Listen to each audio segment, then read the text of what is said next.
Colombianos, me encuentro con la periodista y politóloga María Jimena Duzán. Vamos a hablar sobre la coyuntura nacional y sobre pues, temas que nos interesan a todos y que hoy en día están en todos los medios de comunicación por obvias razones. Bienvenida a María Jimena acá a nuestro canal. Alejo, muchísimas gracias por la invitación.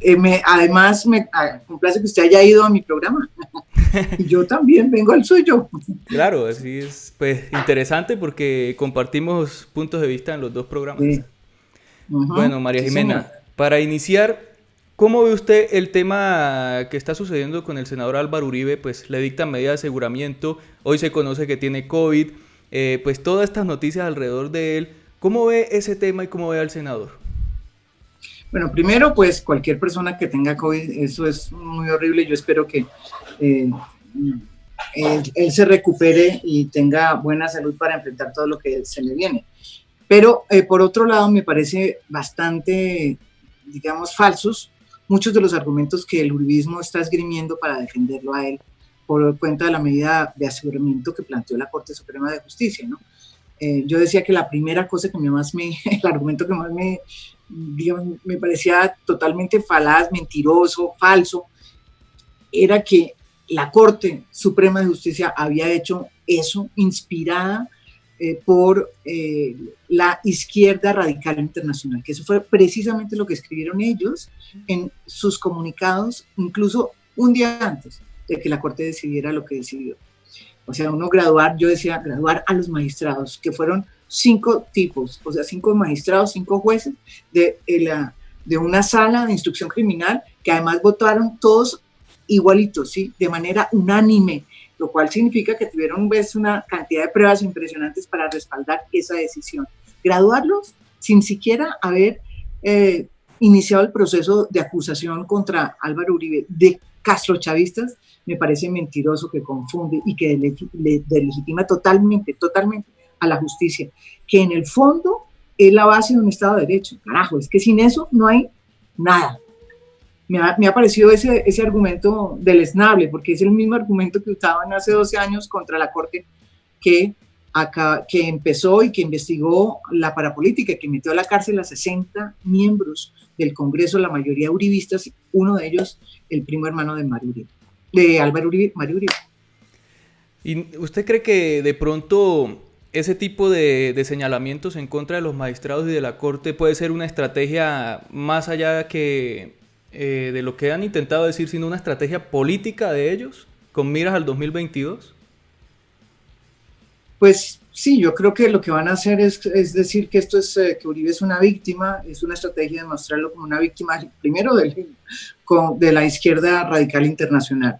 Lo segundo, que es una víctima porque es producto de un sistema que además está dirigido por los radicales de izquierda internacionales, que es injusto, porque ese es el otro argumento que tienen, que esto es una medida injusta, dijo hoy el abogado del presidente Uribe, del expresidente Uribe.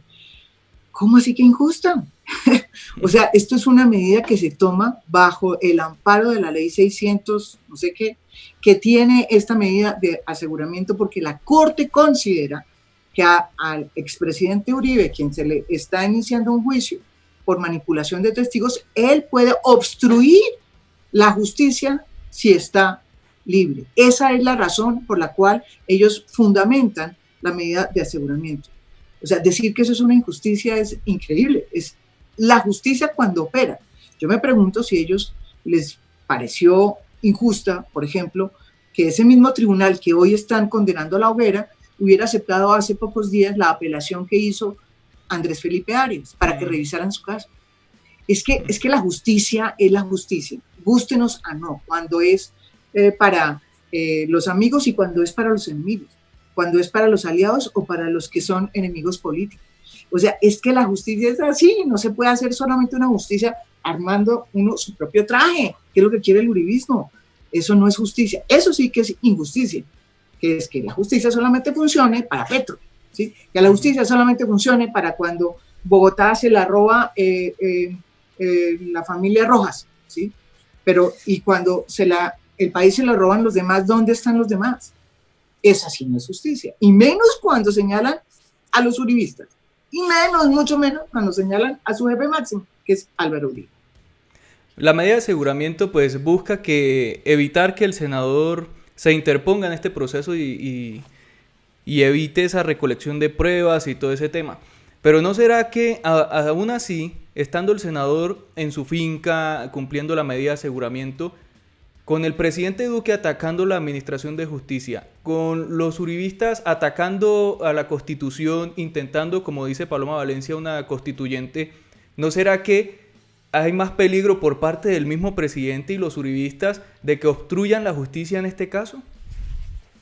Pues a mí realmente me pareció un poco lamentable, no un poco, me pareció lamentable la actuación del presidente Iván Duque anoche, cuando salió no a cuestionar, salió y se lanzó en contra de la decisión de la Corte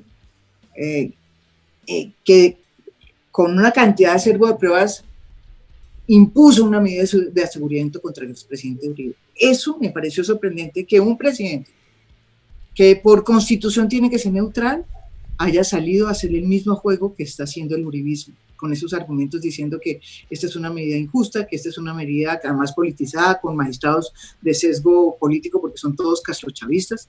O sea, eso me pareció increíble, que el presidente Duque, que es un tipo mucho más joven, que sabe cómo debería funcionar, digamos, una sociedad de manera lógica, pues sale realmente a apoyar lo que está diciendo el uribismo, y me parece malo para el país porque él es un garante y por constitución tiene que ser neutral. Y si no lo es, tengo entendido que él puede ser investigado disciplinariamente por la comisión de acusaciones, que en este país tampoco ha funcionado. Eso me parece que no es bueno para una democracia que se apresta a un tremendo desafío que es el de, lo decía muy bien Iván Velázquez, a quien entrevisté ayer, uno de los magistrados que ha sido víctima de las chuzadas de Uribe, víctima de los montajes de Uribe, decía, mire, es que lo que pasó ayer con la decisión de la Corte es que por primera vez se rompe la impunidad del poder. Y yo creo que eso fue lo que pasó ayer. Y por eso hay muchos poderosos muy asustados, porque tradicionalmente lo que ha pasado con la justicia colombiana es que cuando la justicia opera, se produce inmediatamente una reacción contra los magistrados que hacen que eso sea posible y que la justicia funcione. Caso Iván Velázquez, caso magistrado de la Corte que se enfrentó a Uribe por los procesos de la parapolítica. Y yo creo que eso fue uno de los mejores momentos de la democracia colombiana, haber podido abrir el proceso de la parapolítica, haber metido a la cárcel a cerca de 60 congresistas, fueran los que fueran, la mayoría fueron del uribismo, pero si hubieran sido del Partido Liberal, diciendo que eso sí me parece que ha sido una desafortunada salida del presidente Duque.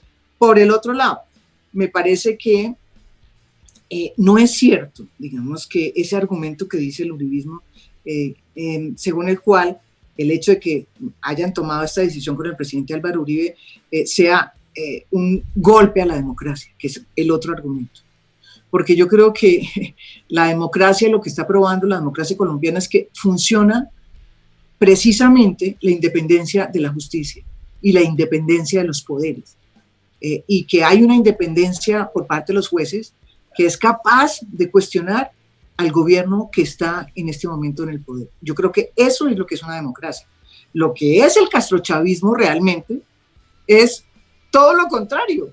Es lo que ellos quieren. Lo que ellos quieren es que haya castrochavismo en este país, es decir, que no haya libertad para que los jueces puedan decidir tranquilamente, porque tienen que sumarse a lo que dice el poder que está en este momento en la cabeza, pues, del Olimpo. No, señor, así no funciona la justicia.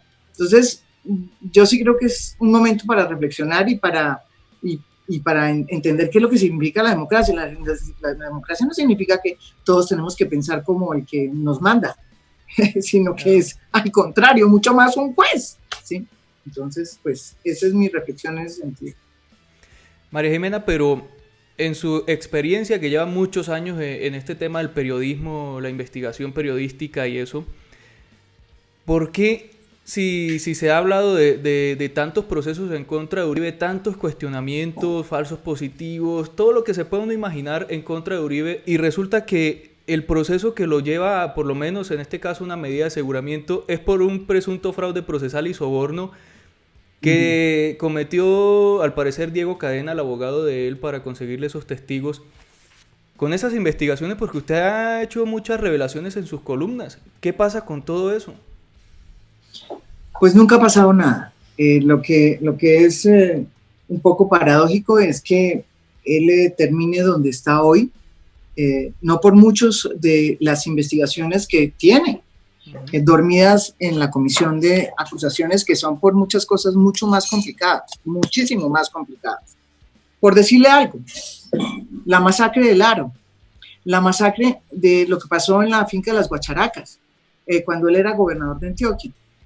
Pero además que son procesos que están también en la corte y que están en la corte hace mucho tiempo y que están en investigación preliminar hace mucho tiempo, ¿sí?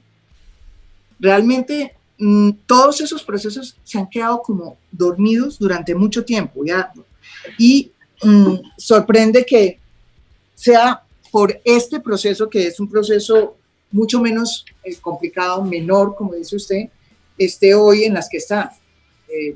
Muchos se preguntan y muchos dicen, muchas personas que conocen cómo van los procesos del presidente Álvaro Uribe, lo que dicen es que la cosa es tan grave que esto puede ser el comienzo de que para que los otros procesos que él tiene, que son procesos mucho más complicados y mucho más difíciles, porque repito, tienen que ver con asesinatos. Jesús María Valle, el caso de Jesús María Valle es el caso más, digamos, difícil que él tiene, pues que se abran paso en la corte, que en este momento, y por razones que no sé por qué, se han quedado dormidas. Y lo mismo las que tenía cuando él era presidente, que están dormidas en la comisión de acusaciones y que muchas de ellas tienen que ver con cosas que ocurrieron durante su gobierno. Parte de lo cual ya está empezando a salir, esa decisión del Tribunal Administrativo de Cundinamarca de condenar al DAS, que era en ese momento pues el centro, digamos, donde se cavilaba todas las cosas en contra de la oposición y los periodistas que cuestionábamos al uribismo.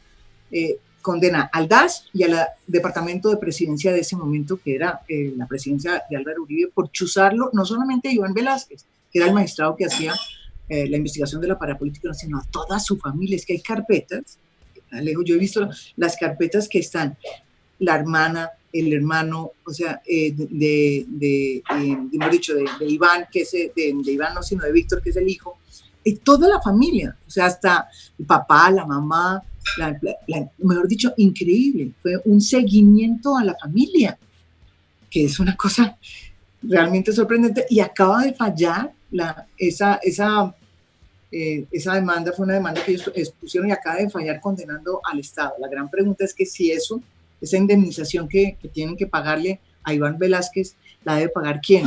Yo diría que la pague Álvaro Uribe, ¿no es verdad? Claro. Que ese fue el que pues sí, la tiene que pagar es Álvaro Uribe, que es al final cabo el que era el presidente de ese momento. Está condenada a la nación por cuenta de ese presidente. En fin, esa es una reflexión muy importante que surgió, fíjese, 2 días después o 3 días después de que la Corte decidió. O sea, esta decisión venía cavilándose, pero todo se sucede al mismo tiempo. Entonces, yo sí creo que hay muchas cosas que están cambiando y que tienen que ver con ese manto de impunidad que se había impuesto y que de pronto ese manto de impunidad ya está rompiéndose. Ojalá que eso sea así. ¿Será que con esta medida de aseguramiento empezamos a ver ya, o llegamos al punto de inflexión de la caída del uribismo, de la destrucción de ese partido político y de toda esa ideología alrededor de Álvaro Uribe? Pues mire, yo no sé si la caída, pero yo creo que ya es un movimiento que ha estado presente, muy presente en la historia de Colombia durante los últimos 30 años. Ha elegido Álvaro Uribe, la verdad se ha dicho, los últimos presidentes, desde el 2002, incluido Juan Manuel Santos. Poder inconmensurable tuvo, un poder impresionante. Yo no recuerdo un personaje así en el siglo XXI. En el siglo XX sí hubo personas así también, pero digamos, no recuerdo una persona así como con ese poder político como el del expresidente Álvaro Uribe. A mí personalmente, como ciudadana y periodista, me parece que es un poder que ha sido difícil y complicado para la historia y de mi generación y de las que vinieron, ¿sí? Respeto mucho a las personas es que eso era lo que yo quería evitar, pero no lo puedo, a ver si lo logro aquí, eso ya lo puse, ya ahora sí. Respeto muchísimo a las personas que son uribistas. Yo no he podido ser uribista porque yo he sido víctima de este país, ¿sí? Yo he sido víctima de los agentes en conflicto. Yo no estoy en total desacuerdo con la tesis de Álvaro Uribe de decir que este es un Estado transparente, perfecto, democrático, que fue víctima de unos agentes terroristas que eran las FARC, y que entonces el Estado transparente, democrático, benefactor de los pobres, ¿sí? Salió de víctima de las FARC, entonces había que hacer todo para acabar con las FARC. No, yo creo que esta fue una guerra de hijo de madre en la que todos, incluidos los agentes del Estado y el Estado mismo, terminó haciendo las cosas más horribles que la condición humana puede llegar a ser en medio de una guerra tan larga como la colombiana. Entonces, no creo en esa tesis. Yo sí creo que hay víctimas aquí de todos los lados, no solamente de las FARC, que es la tesis de Uribe, y yo sí creo que necesitábamos un acuerdo de paz como el que se hizo. Entonces no tengo nada que ver con los dogmas del señor presidente Uribe, y por eso he sido muy claramente, digamos, antiuribista, pero no con pasión, porque yo la pasión de eso no la tengo, sino con ideas, por ideas y por experiencia propia y por lo que me ha tocado vivir.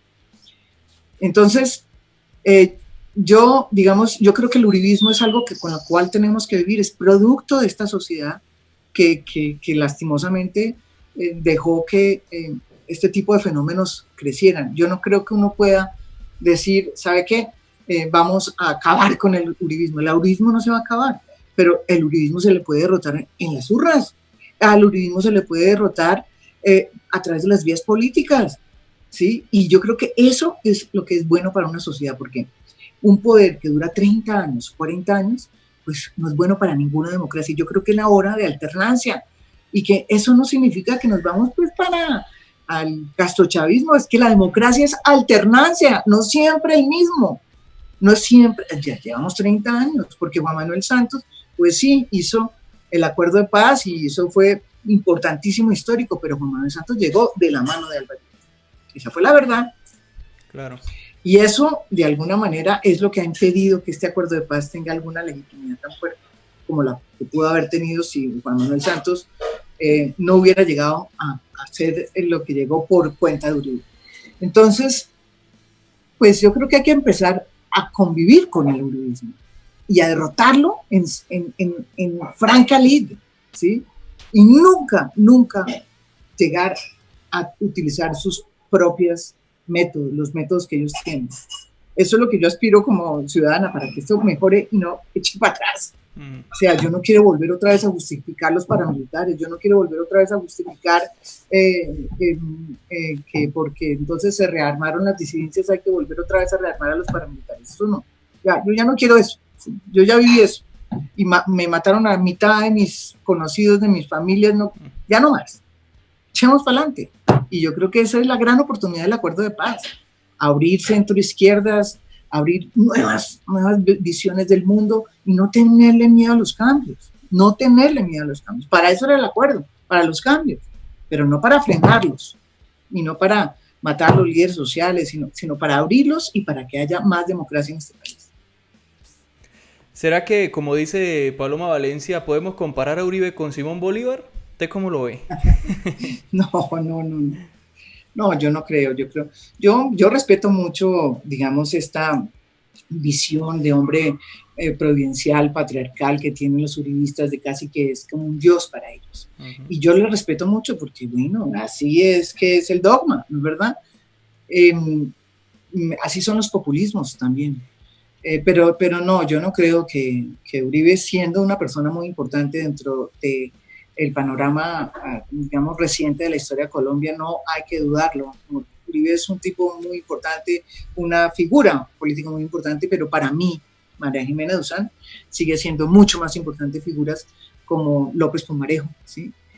Para mí, López Pumarejo, por ejemplo, a pesar de que venía de estratos altos y no sé qué, pues él trató de hacer una cantidad de cambios, no todos salieron, la mayoría fueron frenados, pero los pocos que se hicieron revolucionaron este país en lo poco que se podía revolucionar, y muchos de esos cambios todavía siguen siendo, digamos, motivos de disputas.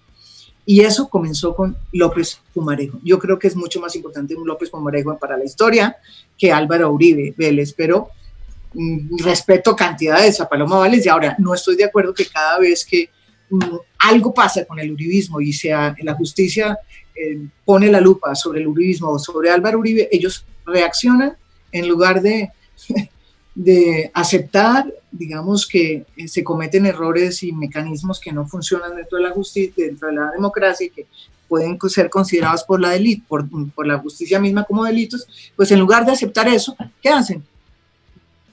Piden reformas, piden constituyentes, piden supercortes, acabar con todo el sistema de cortes que hay. Imagínense, un presidente que está siendo juzgado por la Corte Suprema de Justicia, que pide un cambio en las cortes que están juzgándolo. ¿Eso qué es? Eso no tiene ninguna legitimidad. Ellos le tienen miedo a que la justicia se meta con lo que ellos consideran son intocables, que es Uribe y el uribismo. Y la justicia no funciona así, a no ser que sea esto una justicia castrochavista o de derecha o de izquierda. Es que esta es una democracia. Entonces la democracia que funciona tiene que tocar a todo el mundo. Ellos quisieran que solamente se metieran con Petro.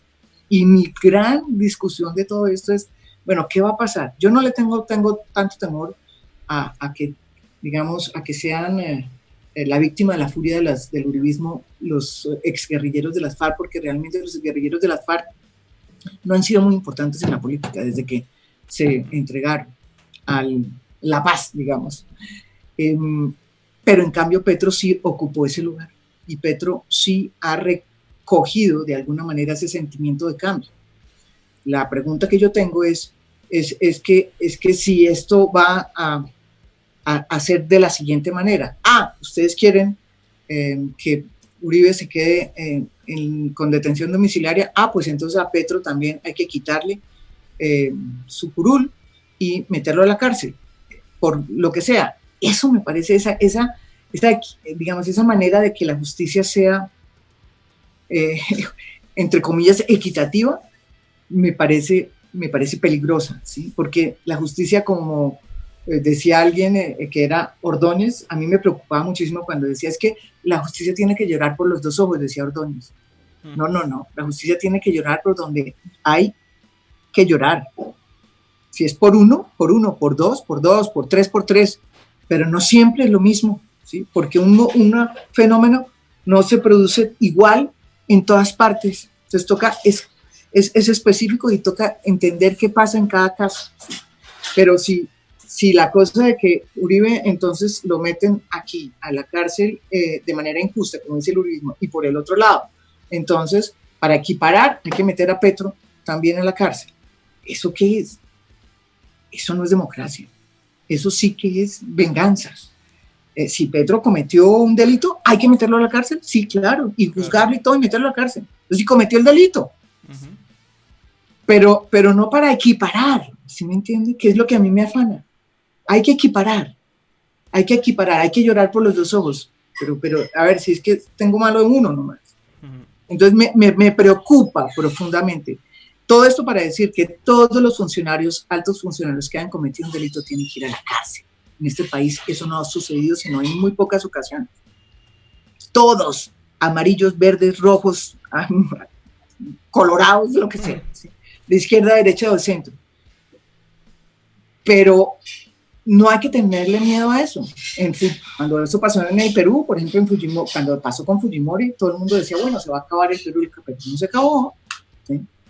A Pinochet lo cogieron preso cuando salió de Chile y se llegó a Londres. Y no le pasó nada a la democracia chilena. Es que tenemos que madurar nosotros los colombianos, tenemos que ser un poco más y más allá de esta especie de élite que tenemos, que nadie quiere moverse, porque es que el país cambió y el país ya no aguanta esa modus operandi de que todos nos protegemos, seamos los de arriba nos protegemos y que la justicia solamente funciona a los de abajo. Eso no funciona allá. Y yo creo que eso es un logro importante y desde luego no puede ser el único Uribe. Tiene que tener esto una cosa más grande. ¿Sí? Hay muchos presidentes, o sea, Ernesto Samper, usted estaba muy chiquito, pero sí. Ernesto Samper, pues se salió con la suya, de alguna manera no le pasó nada. Eso no es, digamos, uno de los mejores capítulos de la justicia colombiana. ¿Sí? Al contrario, eso selló un camino de impunidad muy fuerte para el poder, que se han acolinchado muchos ahí en ese grupito. Y eso hay que cambiarlo, eso era hora de que esto pasara. Le pasó a Uribe, pero mañana le puede pasar a otro. Y yo creo que si tienen razón, pues tienen que asumir su responsabilidad frente a la ley, y punto. María Jimena, pero en su columna del fin de semana, que fue una de las más leídas de la revista Semana, felicidades por eso, porque es la columnista creo que más leída ahí en la revista. Gracias. Habla sobre el modus operandi del uribismo y menciona que la manipulación de testigos lo vienen haciendo hace 12 años, dice ahí en la columna. Y ese tema de la justicia y todo lo que hace el uribismo con la justicia. O sea, ¿usted tiene certeza de todo eso, de esa manipulación, de cómo hace Uribe como para quedarse impune? Porque son muchísimos procesos los que tiene y el señor impune, y ahorita pues por como hablábamos al inicio, un proceso, por decirlo de alguna manera, mínimo, pero como un modus operandi desde hace muchísimos años, más de una década según su análisis. ¿Cómo es ese tema? Pues es que nosotros hicimos la investigación y fue muy claro que ese modus operandi data desde la época en que la Corte Suprema de Justicia decidió abrir la investigación de la parapolítica. Bueno, ese fue el momento de quiebre, porque Uribe era presidente y eso lo consideró el presidente Uribe como una especie de traición. Increíble. Y su gran foco de atención fue especialmente un magistrado, que era el magistrado auxiliar, que estaba al frente de esa investigación de la Corte Suprema de Justicia, que era Iván Velázquez. Y lo más curioso es que todo se repite muy parecido a lo que sucedió en este proceso contra Cepeda. Y es que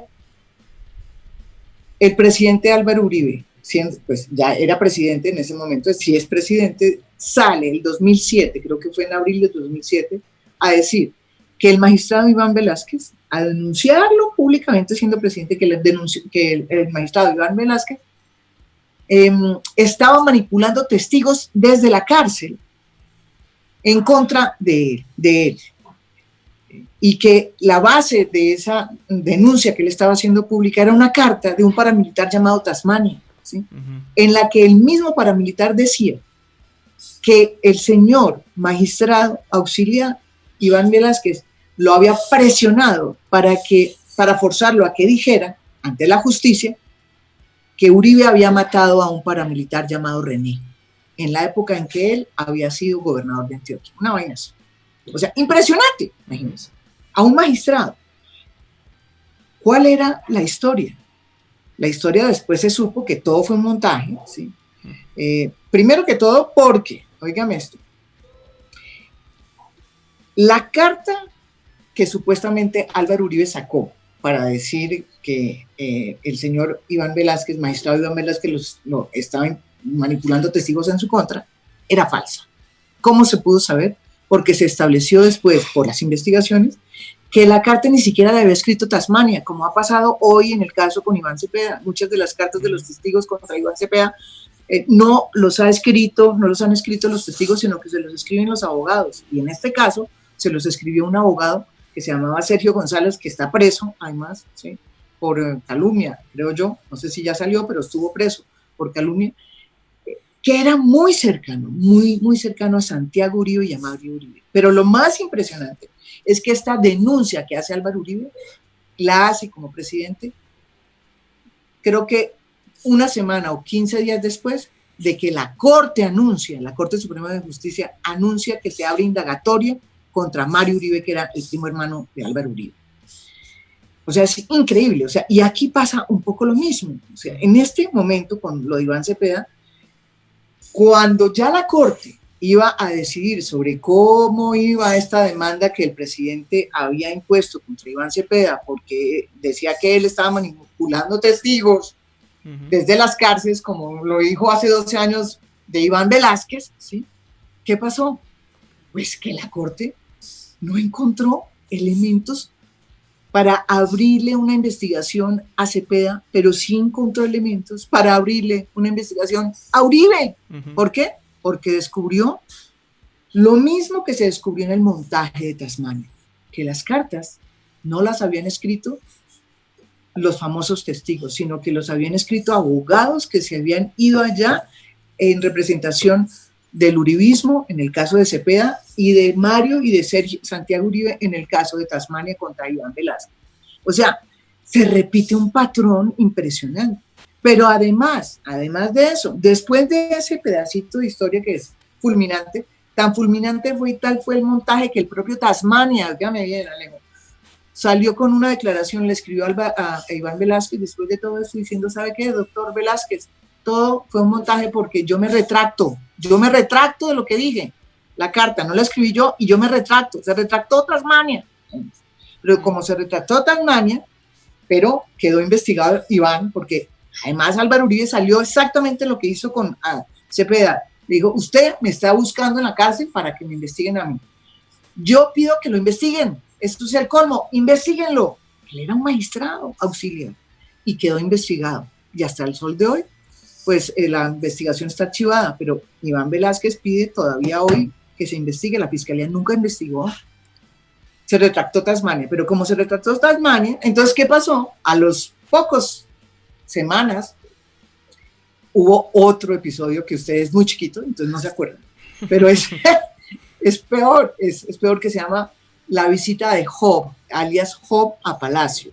¿Quién era Job? Job era Antonio López, que era un desmovilizado del bloque Metro, de las autodefensas que en ese momento estaban en negociación para ver cómo hacían justicia y paz con el presidente Álvaro Uribe, ¿no es verdad? Entró, óigame esto, por la puerta de atrás a Casa de Nariño, y ahí está la famosa audio que saca y revela Semana en ese momento, en donde está este tipo hablando, Antonio López, con otra persona diciendo, oiga, acabo de salir de la Casa de Nari, y por eso desde entonces decimos la Casa de Nari. ¿Y qué era lo que estaba haciendo un desmovilizado que trabajaba para don Berna, entrando por detrás, ¿no? La penumbra de la Casa de Nari? ¿Qué es lo que estaba haciendo y cuál era su propósito? Pues según la revista Semana, que fue la que denunció el caso, pues traía unos audios clandestinos que habían sido grabados, con incluso material que el DAS tenía de el dinero de los norteamericanos, con incluso computadoras, equipos norteamericanos, ¿sí? Que se los habían dado a los hombres de don Berna. Óigame esto, ¿para qué? Para que chuzaran y siguieran de manera ilegal a la Corte Suprema de Justicia. ¿Con qué propósito? Para enlodarla y montar y hacerle otro montaje. Que es increíble, o sea, las negociaciones se hicieron entre el DAS para entrega de esos audios, ¿sí? Y entre los hombres de don Berna, que en ese momento, como repito, estaban en un proceso de negociación para que no los extraditaran y que quedaran aquí en Colombia, y muchos de ellos pues entraran a Justicia y Paz. Pero como eso no funcionó porque se reventó el escándalo de la revista Semana, hubo un tercer montaje. Un tercer montaje que fue con un ex paramilitar ya desmovilizado, que se llamó Ferney Suaza, que lo recuerdo muchísimo. Ese señor fue mucho más olímpico. Ese señor salió un día en RCN Televisión, Caracol, Noticias, bueno, por todas partes. En esa época eran esos dos noticieros, ¿sí? Y salió y dijo, tengo información yo he sido testigo porque he sido víctima de presiones que quieren que yo hable en contra del presidente Álvaro Uribe, pero no lo voy a hacer. Y salió y dijo de todo, en todos los medios. El presidente Uribe salió y lo felicitó y le agradeció semejante testimonio. Pero resulta que la revista Semana ya tenía esa investigación andando y sacó a la semana un audio que yo publico en la columna y que la gente no lo tenía muy bien en su memoria, ¿sí? Y en ese audio, lo que decía era, ese audio se hace un día después de que el ex paramilitar Ferney ha hablado ante los medios y ha recibido la felicitación de Álvaro Uribe presidente. Dice el señor Ferney Suaza, que era, como digo, un paramilitar desmovilizado. ¿Hablando con quién? Con alias Hop, que es este personaje que había entrado a la casa de Nari con los audios clandestinos que no sirvieron, grabados por Don Berna y sus hombres, ¿sí?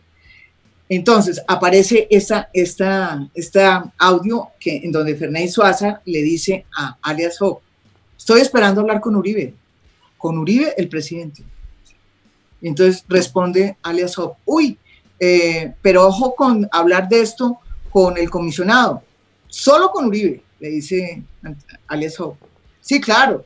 Después, acto seguido, me impresiona porque dice: pero acuérdese de mi platica, ¿no? Y de mi casita. Entonces le contesta alias Hop, le dice: claro, busque la casa que quiera, a ver cuánto es y yo le pago, ¿sí? Pero también necesito pasajes, ¿no? Y no sé qué, claro, para traer con pasajes y todo, usted me dice cuánto es y yo se lo mando. Ese es el audio. El audio. Usted sabe que dijo el presidente: ni mu. El presidente no dijo ni mu tampoco cuando Tasmania se retractó de la carta, no dijo ni mu. No le dijo nada a Iván Velázquez, no le dijo nada al país cuando volvió otra vez a intentar, a través de la casa de Nari, del Palacio Nariño, con alianza con Don Berna.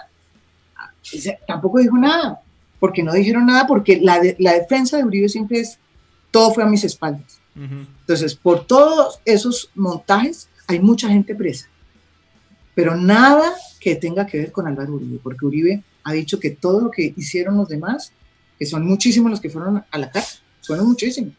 Su directora del DAS, el director del DAPRE, el que maneja, digamos, todos los que estuvieron en estos montajes y que tocaron de alguna manera las partes bajas de este complot, están en la cárcel. Pero ninguno de estos montajes afectó a Álvaro Uribe. La pregunta es: ¿todo fue a sus espaldas? La investigación no se ha podido dar porque la investigación en la Fiscalía, la investigación en la Comisión de Acusaciones, la investigación en la Corte Suprema de Justicia, pues siguen dormidas. Pero ¿cuál será ahí el problema? Porque todas las pruebas o sea, todo eso que nos estás comentando está en la columna, modus operandi, ¿sí? Entonces, y hay pruebas, hay testimonios, me imagino, lo de Tasmania cuando se retracta, lo de, pues, todos los audios y todo eso. Y entonces, ¿qué pasa? O sea, ¿qué es lo que está pasando con esos casos de Uribe? ¿Será presiones políticas, presiones familiares? No sé, ¿qué sucederá ahí? No, yo lo que pienso y lo que yo pido como ciudadana, como periodista, es que yo creo que la Fiscalía, la Justicia y las diferentes, digamos, la Fiscalía, la Comisión de Acusación y la Corte Suprema han debido investigar mucho más profundamente lo que pasó en estos episodios. Por no hablar de otros, ¿no? Como por ejemplo, ¿qué pasó en la masacre de Laro? ¿Qué pasó en la masacre de la finca de los Bacharacas? ¿Qué pasó con la muerte de Jesús María Ovalle? Esos son temas que se quedaron congelados, ¿no? Y que yo creo que eso no es bueno para la justicia. No se trata de ninguna vendetta ni de ninguna venganza. Se trata de que haya justicia de que se investigue. Yo no sé si al presidente al expresidente lo van a encontrar o no culpable, porque eso yo no soy juez para eso. Pero lo único que yo pido es que se investigue, y que se puedan investigar y que los magistrados que investigan eso no les pase lo que le pasó a Iván Velázquez.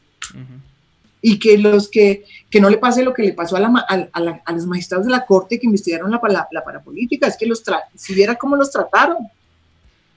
Imagínense, son unos tipos que son más bien godos, ¿sí? Y los trapearon con ellos, que no dijeron que eran ellos. ¿Y todo por qué? Porque trataron de entender que había una relación profunda entre la política, cosa que no se ha desmantelado del todo, y grupos ilegales, ¿sí? Que eran en su gran mayoría en ese momento de parte de los grupos paramilitares. Las FARC tenía otra estrategia completamente distinta. Por eso es que uno no puede comparar lo mismo la FARC política con la parapolítica. Es que la parapolítica se tomó el Congreso. La FARC política nunca llegó sino a la parte, digamos, mucho más regional, más rural. Era con el alcalde de tal sitio. Además, las FARC no tenían el mismo poder político nunca que lo que tuvieron los paramilitares. Y prueba de eso es todo lo que ha pasado después con las FARC en la legalidad. Tuvieron 50.000 votos después de eso. O sea, hay que entender los procesos como son de distintos, ¿no? Las FARC era un poder militar que era tenaz en unas zonas, pero político no. No tuvieron un convencimiento político profundo. En cambio, los paramilitares tenían, bueno, desde el Partido Liberal, el Partido Conservador, todos se tomaron los partidos. Es muy distinto fenómeno, ¿sí? Es un fenómeno igual de difícil para comprender, pero que penetró de manera muy distinta el Estado, ¿no? Y los paramilitares penetraron el Estado. A las FARC lo que querían las FARC era acabar con el Estado. No querían tomarse el Estado, sino querían acabar con el Estado, que es distinto, ¿sí? ¿Usted qué opina de Duque? ¿Será que Duque se le va a torcer a Uribe o seguirá irrespetando la Constitución simplemente para defender a su líder? No, yo también escribí otra columna que me costó mucho porque dije que era un presidente, Duque, pues muy querido, muy buena persona, de eso lo sé, que no tenía la estamina, la estampa, la berraquera, diríamos, para traicionar a Uribe, que es lo que ellos llaman traición, ¿no? Yo creo que no es traición. O sea, lo que hizo Juan Manuel Santos fue, hombre, si yo soy el presidente de este país, yo voy a gobernar yo. No tengo que esperar a que me gobierne, otra persona.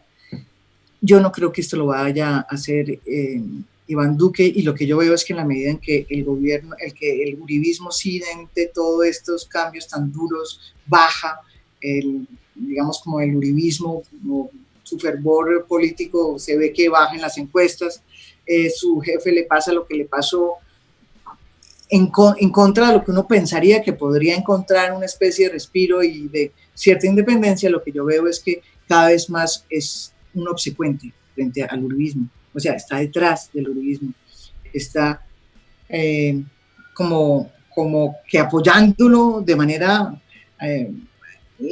asustadiza, pero apoyándolo. Y eso me parece muy lamentable para este país, porque, repito, cuando de por medio están las decisiones de la Corte y los fallos de la Corte, pues un presidente tiene que ser neutral.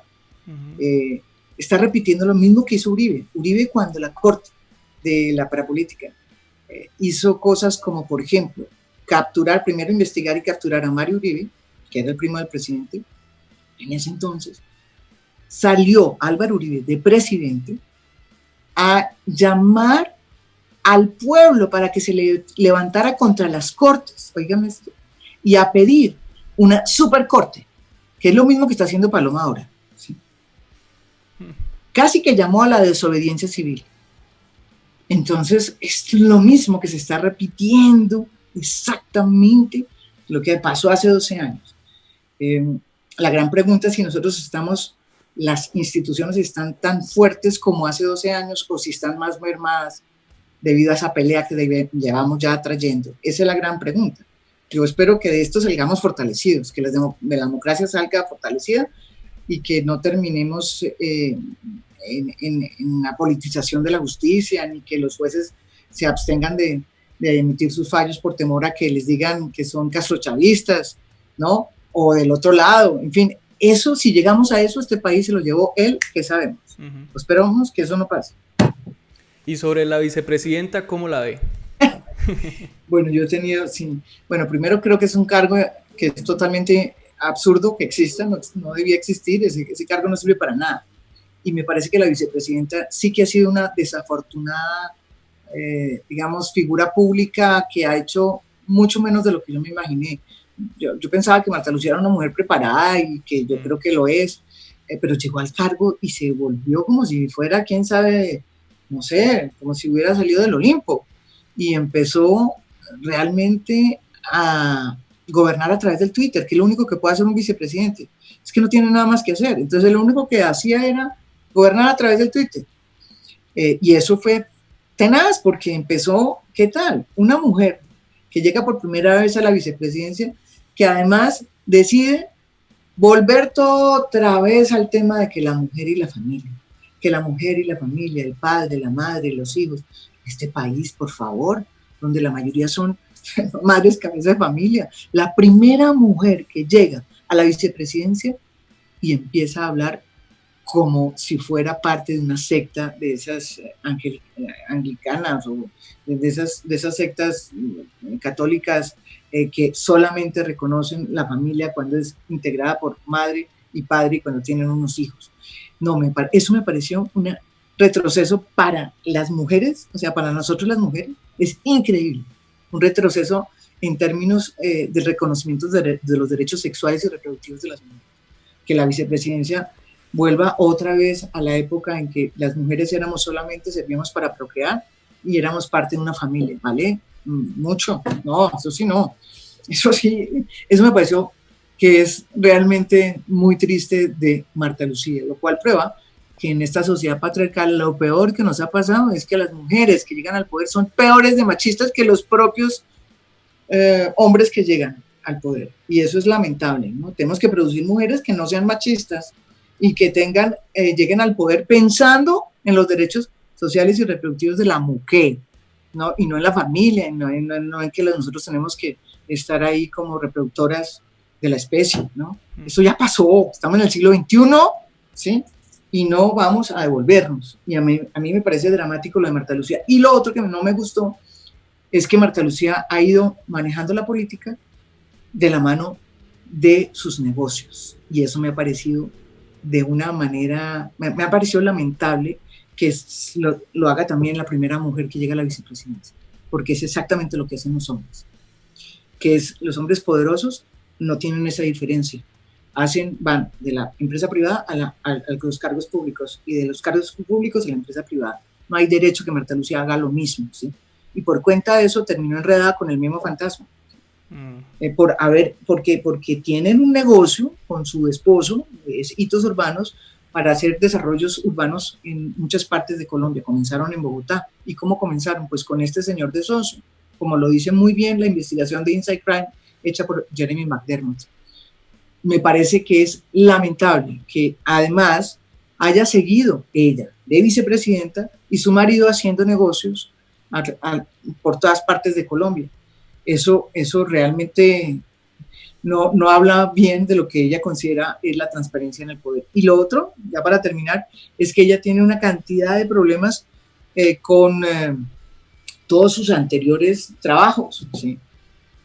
Porque ella viene de la empresa privada, ha trabajado en el Grupo Aval, ha trabajado en las empresas de metales, o sea, trae una carga, digamos, a ella no le importa la raya que hay entre su actividad privada y su actividad pública, la hace prácticamente una persona que le parece muy bien ir de un lado a otro, cuando es que la función pública es precisamente en contra de los beneficios privados.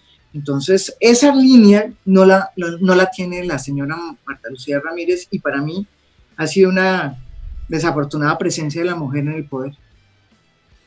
Bueno, María Jimena, muchas gracias por acompañarnos acá y por darnos estas clases de periodismo, de historia, de política, de todo. Yo creo que más de uno se va a comentar ahí abajo que qué espectacular clase nos acaba de dar acá, más que todo sobre todo el tema que ha sucedido con el uribismo y ese modus operandi, que es un título muy, muy certero de esa columna que sacaste el fin de semana. Muchas gracias por estar acá y por acompañarnos. Alejo, muchísimas gracias y lo espero otra vez en el programa. Claro, hay que seguir. Cuando quiera, allá estamos. Bueno, allá lo vuelvo a invitar. Muchas gracias por esta invitación. Gracias.